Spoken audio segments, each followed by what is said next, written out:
Also, few reminders every time that we don't host Mindfulness Mondays every Monday. We reserve 1 week of programming for those of our community who are Spanish speaking. So I think it's either the third or the fourth Monday of each week is dedicated to our Spanish Parkinson's community. So 1 Monday out of the month is dedicated to our Spanish Mindfulness Mondays. And in the month of May, we missed 2 Mondays because of that and Memorial Day. So many, many thanks to any of the veterans who are joining us today for your time, for your service, and also just remembering for those who have served our nation. Perfect. We're going to do something a little different today. So before we do the formal housekeeping items, we're going to do a meditation that involves eating. Okay, so what I've got is a nice little batch of blueberries here. So blueberries, grapes, raisins, cranberries, a piece of chewing gum, something that you can pop in your mouth, a candy that's safe for you to eat. Grab a little snack. We're going to do a little meditation with it. Okay, we'll give it 1 more minute. Our number is going up, so we got folks tuning in.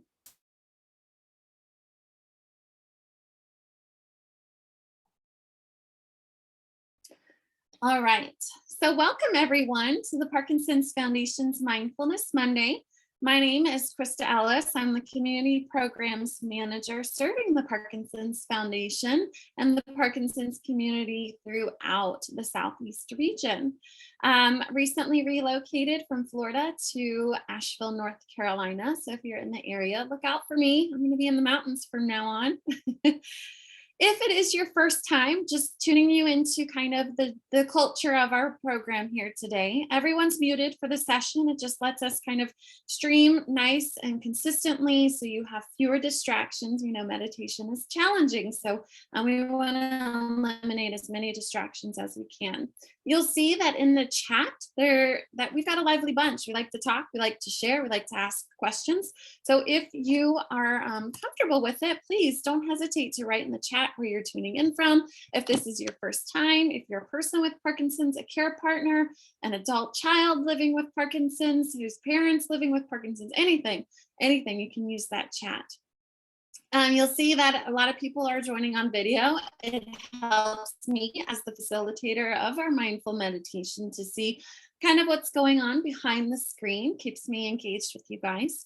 And our next live English session will be on June 13th. Jacqueline Fitch will be rejoining us. She comes every other month, so she's coming back this summer on June 13th.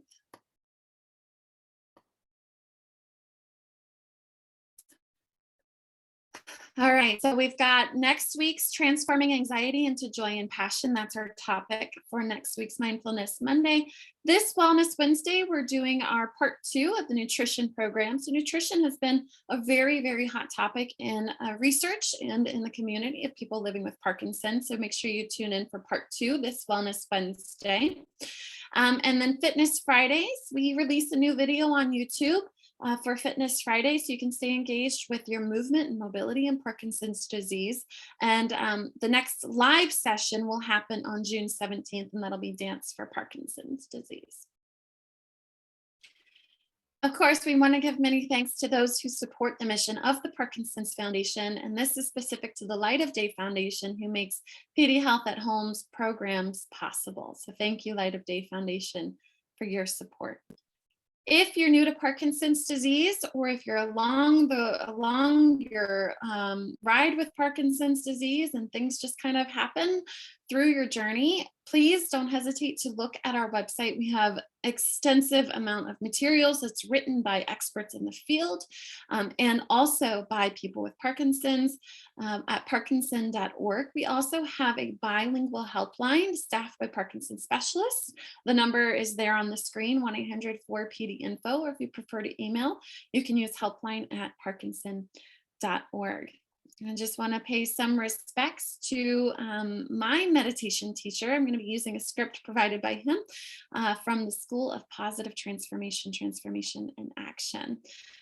So that's a little credit for those who trained me in meditation and mindfulness. Okay, so today we are doing something different. So if you've just joined us, and Danielle, if you could just continue to write this in the chat as people come in.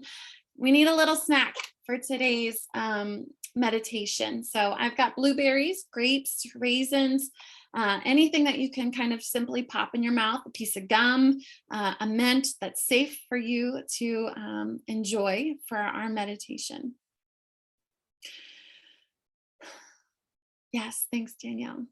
All right, so continue to write me in the chat while we start our presentation. So the title of today's presentation is From Autopilot to Choice. And a lot of what I offer you guys comes from personal experience. So a lot has been going on in the Parkinson's community, lots of engagement and research, lots of programs, lots of educational opportunities, support groups, physicians going to all kinds of conferences, lots of movement in the Parkinson's arena lately.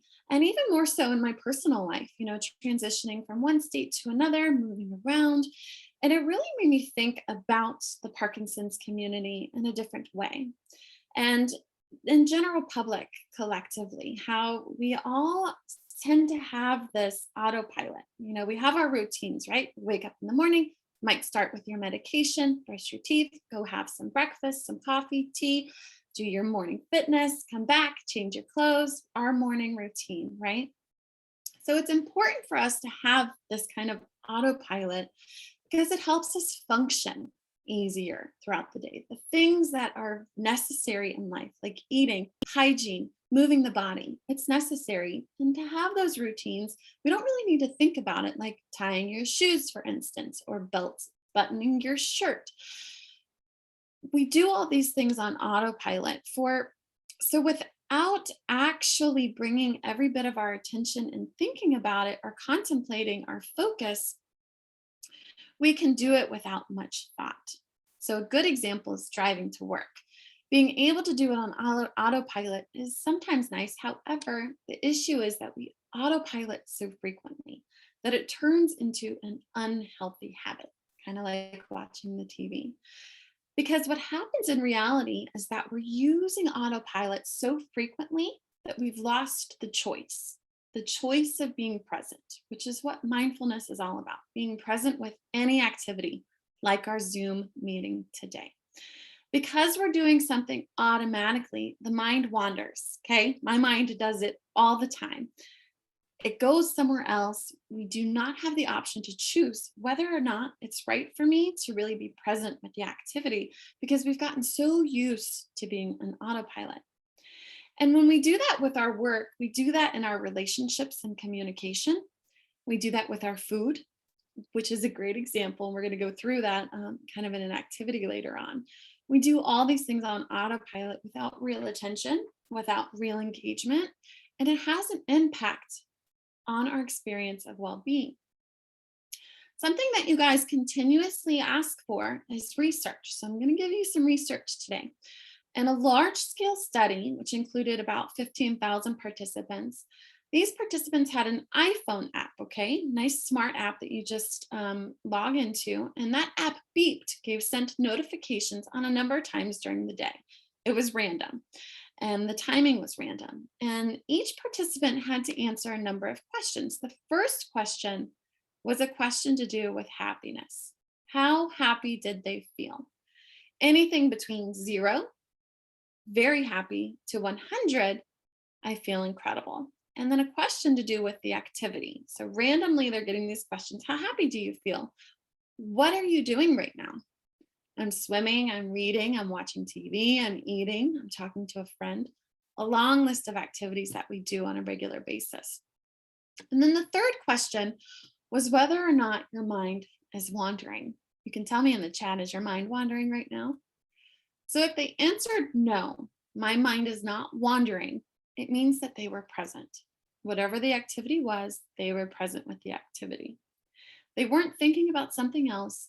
They were really connected, present, and engaged in that swimming and reading and watching TV and the conversation that they're having with their friend. They were engaged and present. And then they had other options. Yes, my mind is wandering. It was wandering to something good. So I was thinking about some other positive dream, or I was thinking about a long awaited vacation, or something that they were hoping for. The second was, yes, my mind is wandering, and it was wandering to something neutral. So, the trip to the grocery store, or thinking about the bedtime routine. And then the third option was, yes, my mind was wandering, and it was wandering to something negative, something that was uncomfortable for them. So the results of this study was showing that when people were present, when the mind wasn't wandering, they consistently and significantly showed higher levels of happiness compared to moments in the activity when the mind was wandering. But that was the real surprise in the study. The researchers thought that perhaps if the mind is wandering to something negative, then yes, it makes sense. It wouldn't make somebody feel very good, right? But what about wandering to something positive, like that long awaited vacation, that time with family, some birthday party, or anything similar to that?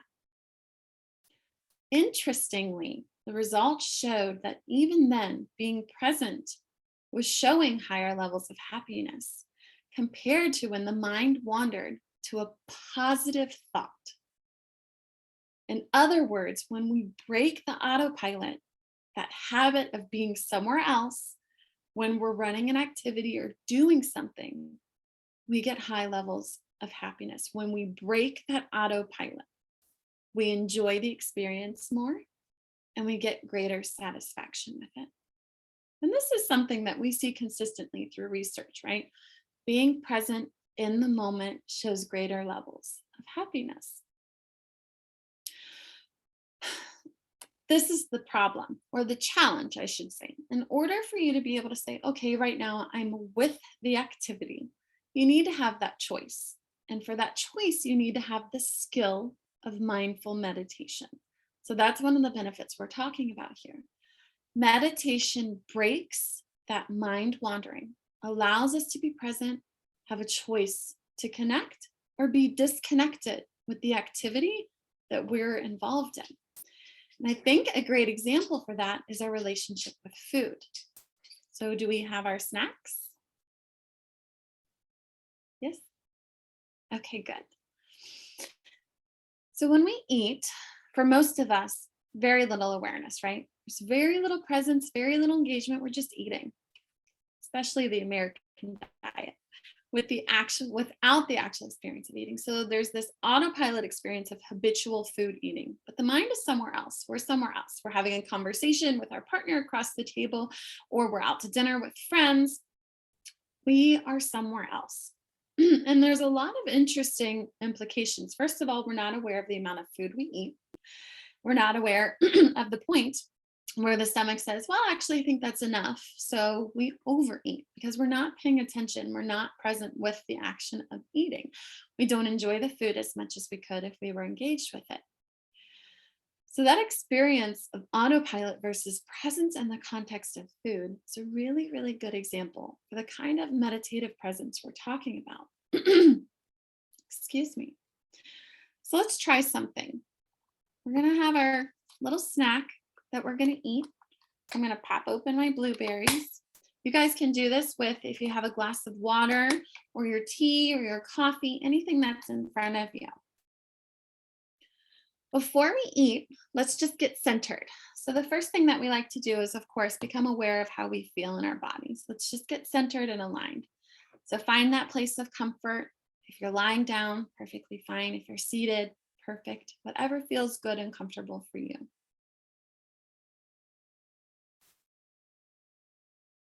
Good. And then just sit up a little bit taller.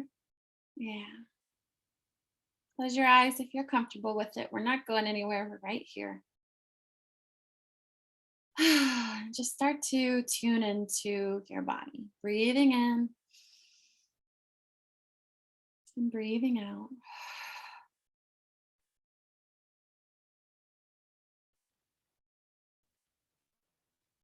Breathing in and breathing out.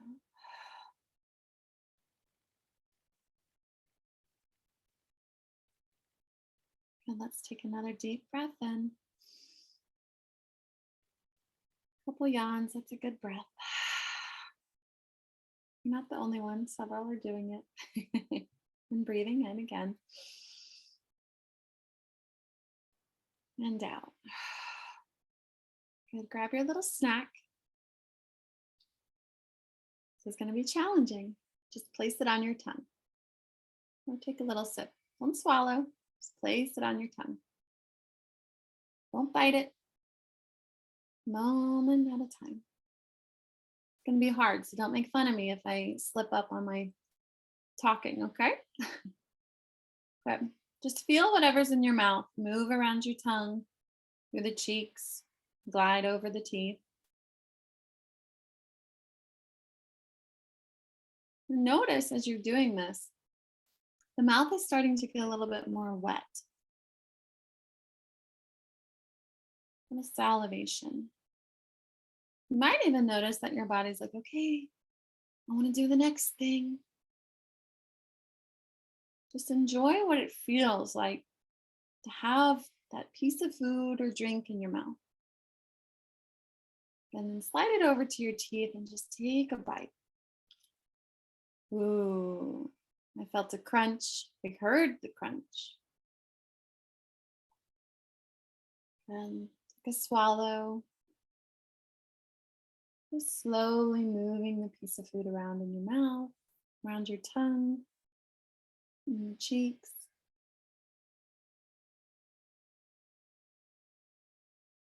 And let it slide down your throat, if you haven't already. Notice that you're still swallowing.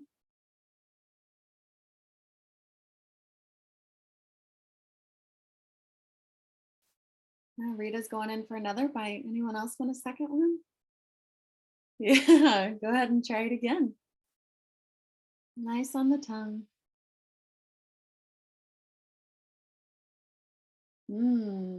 What's it taste like? What's it feel like?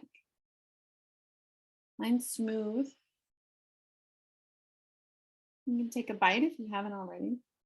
Ooh, just burst it open in my mouth.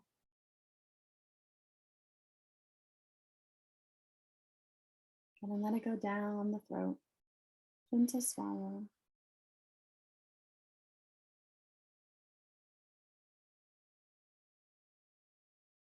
And so just notice how challenging that might have been for you to eat something with intention, a little more mindfulness. And then also notice, I just had so much more appreciation for the blueberry that I just ate. So share with me what you guys might have been munching on, what you just tried, what you drank. What did it taste like? What did it feel like?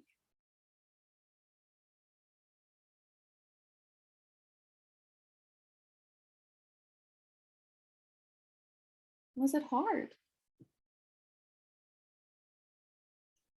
The reason I'm bringing this to you guys, particularly in our Parkinson's community, is because we can feel stuck sometimes, quite literally in freezing, and quite literally in the mind, right? We have a lot of cognitive changes that can happen down the road of Parkinson's disease, where you feel stuck. And sometimes, more ways than none, I know many doctors will say, just take a moment, breathe, reset, realign, recenter, and then try to take that next step during a freezing episode is what I'm alluding to. But even so, when you have a thought, right, that person's name is on the tip of your tongue, or you can't quite finish the sentence, so your wife finishes it for you. When you take just a moment of pause and you give yourself a little bit more extra space, step out of the autopilot driver's seat and into a more mindful driver's seat, the brain can think a lot easier. Just have to give yourself that time and space. And for an example of using food, it's very tangible. We all eat. And when we take a few moments, and we know that in Parkinson's, you can have some challenges with swallowing. So when you take your time to enjoy the meal that you're eating, it becomes much more enjoyable. for us to really have a more mindful moment in eating. Okay, Carolyn and William both tried blueberries with me, so that was fun. What else did you guys try? Just a sip of water? Didn't try it at all? Cherries. Good. Oh, Judy, this is such a good example. Um, so cherries, but the pits got in the way. It's quite literally a metaphor of meditation. So you're eating something, right? Or you're thinking about something, or you're completely engaged in activity. And then all of a sudden, this thing, this pit, this mind wandering gets in the way of what you're doing.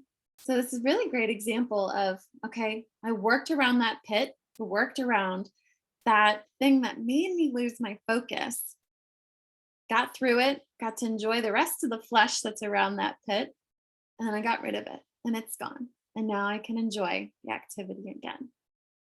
Ooh, iced tea, yummy. A Ricola drop. Oh, Susan, that does sound good. Chocolate pudding. I imagine that would be difficult to hold into your mouth. Fun. So now I want us to try it with breathing. Breathing is essential to a mindful practice. And each of you who have been here with me for the 2.5 years know that this is the foundation of mindful meditation. So let's come into that posture that we all know so well, whether you're seated comfortably or lying down. We're going to use the breath as the anchor, the same way we did with the piece of food or the drink that you used. Becoming present with the activity. So the activity here is to breathe.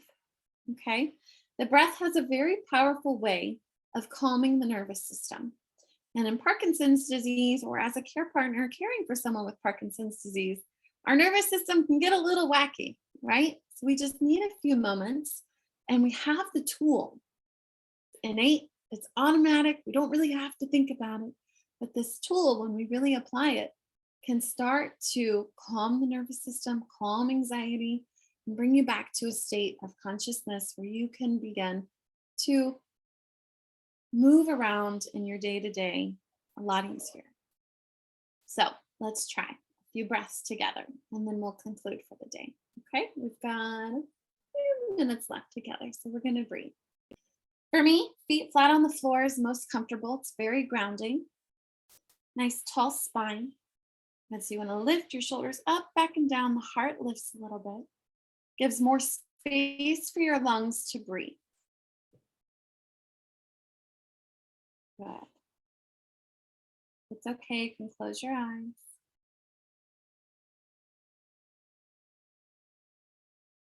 This is a moment for you to check in with yourself, to notice that dialogue that you're having, to notice how you're breathing, to notice how your body feels today, right now.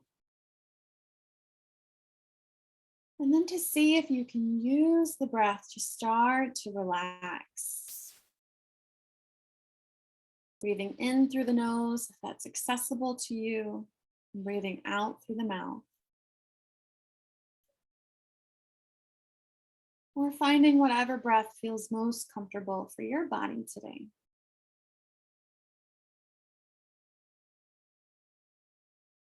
And I'll bet that your mind has already started to wander.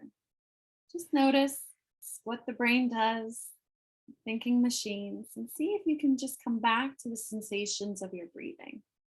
Breathing in and breathing out.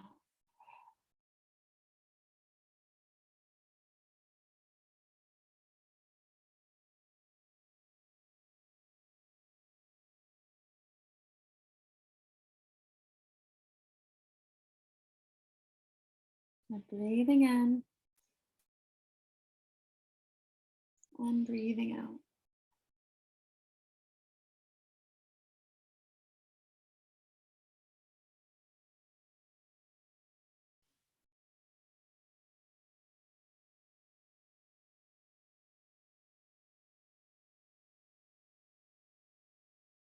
And take 5 more deep breaths.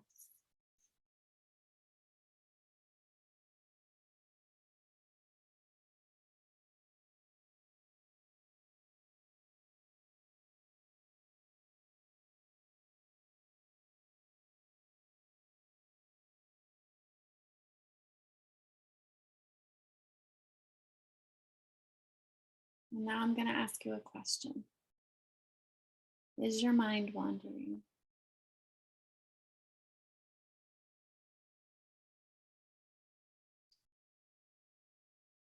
If yes, it's okay. So you can come back to breathing. If no, great. Keep breathing.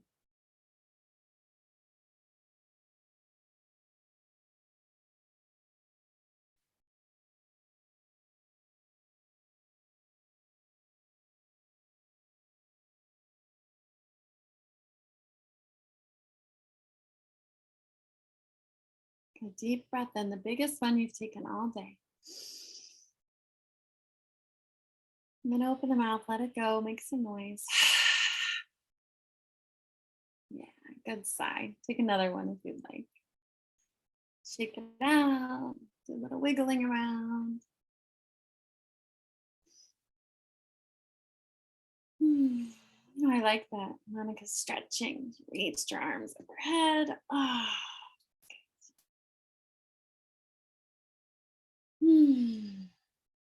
Perfect. So thinking more about being present and engaged in the activities that you're choosing to be a part of. And noticing, and this is an exercise for the brain. So we know enough about Parkinson's disease that exercise is one of the most important things you can do in Parkinson's. Even more if we can exercise the brain. So this is what mindful meditation is. It's noticing, oh, you're drifting somewhere else. Let's come back to this activity. It's an exercise. It takes time. It's not easy. That's why they call it a practice.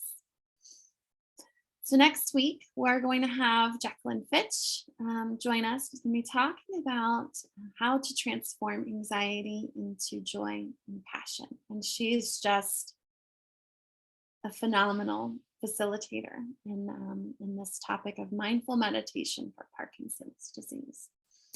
So if you have any questions, you guys have the email. Feel free to write us at florida@parkinson.org.